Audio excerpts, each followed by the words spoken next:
first meet Michael Jackson, you're in awe. It's Michael Jackson. I was with my brothers and sisters in front of the television saying, wow, that's amazing. Michael's coming on, Michael's coming on.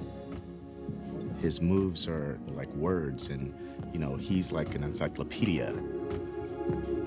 He never embraced color. He never really cared about that, but he never forgot where he came from either.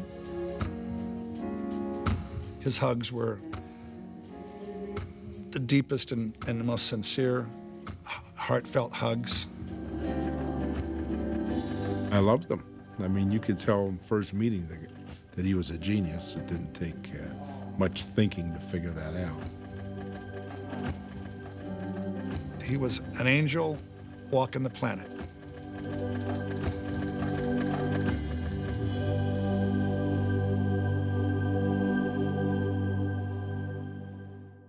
Your love is magical. That's how I feel. But there are worlds and worlds of words to explain. To tell you I love you. Michael was just the loveliest soul. And I always left having had an experience with Michael where I felt that I came out the other side looking at the world differently, looking at myself differently. I would feel a little bit too appeal the world. Yeah. A little bit appeal the world. We'll weave that in that tapestry. The first time I met Michael, we were in rehearsals for Remember the Time, short film. And it was very, surreal, cosmic, just felt very natural to me. I worked a long time in the industry, and then I got to go with Michael. And I learned a lot of things from Michael. And there are things that I use every day in my work and in my life. That's the kind of guy he was. He'd share things with you if you were interested. He called me out of the blue. I think it was the late 80s. And my goddaughter was at the house and she answered the phone. And she screamed across the house, which is not uncommon in my household. Uncle Kenny, some guy's on the phone saying it's Michael Jackson. So I quickly grabbed the phone. I was like, hello, and it was that familiar voice. Kenny? And I was like, Michael, I'm so sorry. And he was like, that's okay. It happens to me all the time. To make it go back to that magic moment. One of my first memories was in 1987 when he first came to the Smooth Criminal set. He walks over to me and he comes really, really close and he's looking at me and he goes, who did your makeup? And I said, I did. And he goes, I like your eyes. And I thought I was gonna melt. That was my first encounter with Michael Jackson.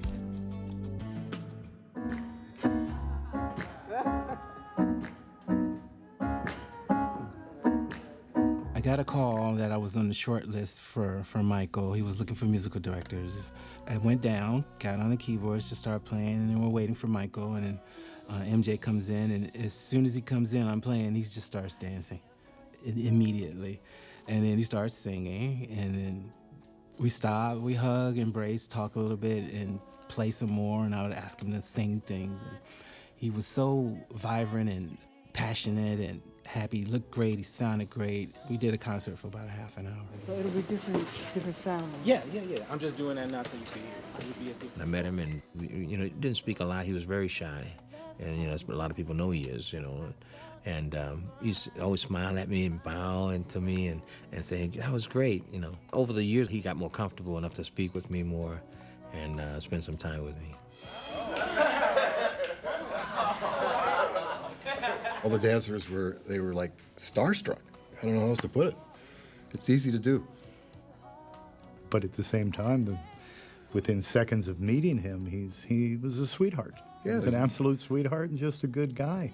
So I think that barrier got broken very, very quickly, and he was a very approachable man. I remember early days when I was walking through the corridor of Centre Staging, and this was just after I auditioned. And I was walking down there, and it was Michael and his bodyguard. And I didn't know whether to run into the nearest room and hide, because I was so nervous, or say hello. And so I just said to myself, I'm just going to say hello and see what happens.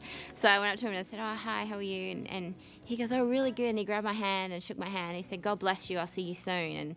it made me smile. I was just happy for the rest of the day. Awesome. The first concert I did with him at Madison Square Garden, you know, throughout rehearsal, he would have these loud sonic hand claps. And me and Jonathan would be like, wow, these claps are loud, man. I can't even hear it. They're that loud.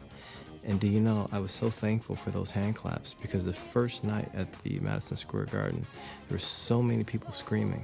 I couldn't even barely hear myself. To hear actual time and meter, I was thankful for those hand claps. Obviously, he would know how it is in a live experience. I want to be starting something. I played this little funky solo, and he puts his arms around me. The day before he died was the first time that I actually, after I did the solo, I didn't go back to my station. I stood there, and I looked in his eyes, and he looked back at me. And I mean, something went through me that was so powerful, and he smiled, and I smiled back. And it was the most powerful feeling in the world. I mean, happy feeling. You see, they don't look that good anymore. People probably don't think of him in terms of a funny person, but he was very, very funny. And I always, like, people have called him Peter Pan, but I always think he's like Peter Pan laughing his ass off. Whatever that is. I think it helps us all decide if we're on the right track. Hey, we want to see for you. Okay, we're gonna get you some soon. We first moved to LA, and my son, you know, was like in pre-kindergarten, you know, and he was, you know, struggling a little bit, wasn't real happy. It came time for show and tell, and I said, "Gee, Dominic, what are you gonna do for show and tell?" He said, "Well, I want to bring Muscles." Muscles was Michael's boa. I said, "Better think of something else. I'm scared to death of snakes, so I'm not bringing it." So I mentioned it to Michael, and he said, "Oh yeah, you can take the snake. Go ahead." I said, "Michael, you know I'm afraid of snakes. I'm not touching that snake." He said, "Well, I'll go." "You'll go?" I said, "You can't go to show and tell." "No, I will." We go to the school. The whole place all fell out. My son was like the hero forever. I couldn't believe anybody would do something like that. I mean, that, to me, that's amazing. That's going above and beyond a client or a friend. I mean, that's the kind of guy he was. You know, he was a real guy.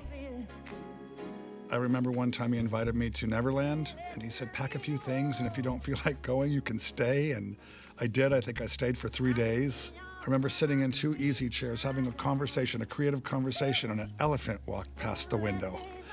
And Michael didn't even skip a beat. He just kept going, and I went, wait a minute. You know, that might have just been Lassie to you, but for me, that was like Africa just walked past the window. Can we take a moment and he giggled, you know, and he was lovely. The mic is in the car. That'll be on fire. Yeah, that'll be on fire. And so Randall, we have to work out. We would sit and look online, and I'd say, how long has it been since you've seen this? Like, oh, where did you get that? I'm like, everything's possible. You can find it online. Really? It's like, yeah. Want to see 93, Mexico City? You know, and then we do that, and we listen to a lot of Janet Jackson music. We always talked about the knowledge, though. I And love said that. it's, I dance to it to this day. it's I'm one like, all- yeah. I love it. It just gets inside of me. We would listen to just anything, you know, wherever the mood took us. I love pushing the TV all the way. Okay, good. So, yeah, me too. I love it. As we were having our meetings, sometimes we would sit in a room for 6 or 8 hours talking about the show and the progression in great, great detail. And if he was referring to Thriller, he would begin quietly to sing it, Yes. illustrating what he wanted to happen in a certain chorus. And the room would just go quiet. You couldn't keep yourself conversational when Michael Jackson was singing, even under his breath. But it's going to be very operatic. Beautiful.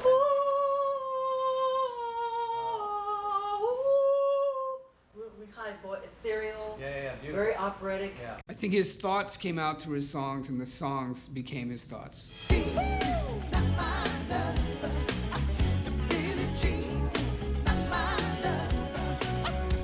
And then the Billie Jean, he does the routine with the hat, and he dances under this one single spotlight, and it was just him and me all the rest of the band would stop, and we'd just go for like 3-4 minutes. And then I'd play my heart and my soul out to try to evoke a extreme great performance out of him. And I would connect with him, and I would watch him so closely. He was my dance partner, and I will always treasure that. And that's magic of life. You subliminally go there. Yeah. You become compassionate.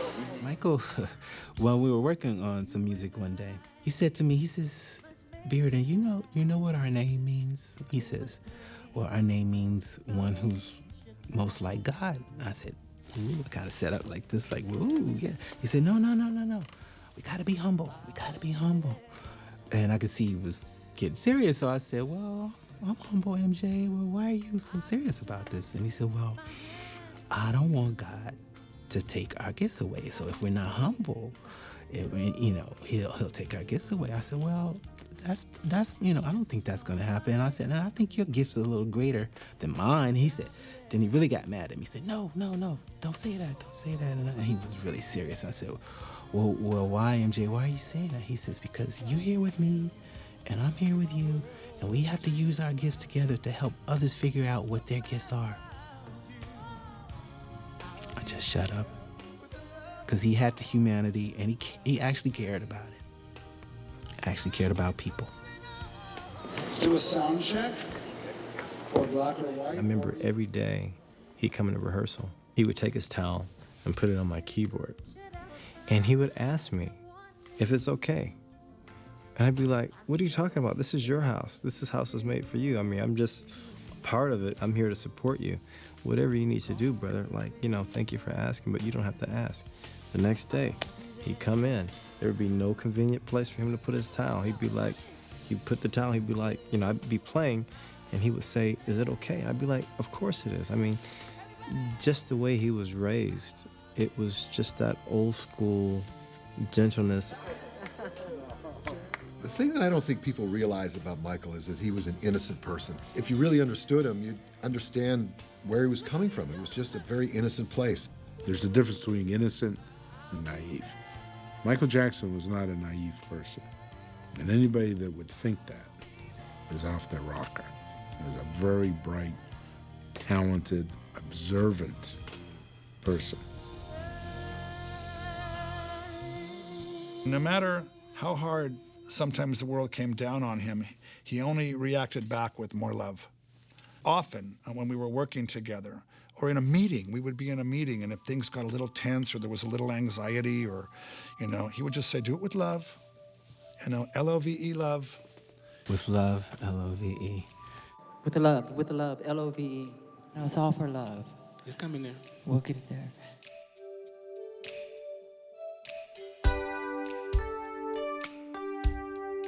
A lot of people don't know, when we did the Victory Tour in 1984, he was out there sweating and dancing every show and all the rehearsals to get to those shows. He was out there on the stage under all those lights, hundreds of lights, sweating and working hard, breaking his body down for not a dime. He gave all of his $5 million away. Every night for all of those months, he did it for free. And I think that aspect of Michael is equally as impressive and remarkable is the musical side of Michael.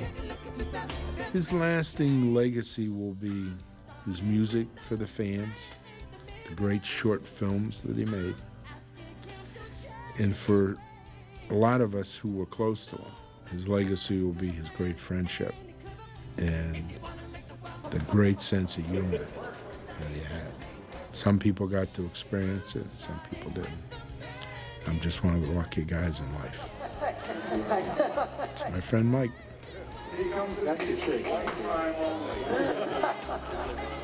I have a picture here that my 8-year-old daughter drew in remembrance of Michael. And that goes to show you what such a great guy Michael is, because he's still getting to young kids. And that's saying something. He was just such a caring, loving, giving creature. And, his art just came through him.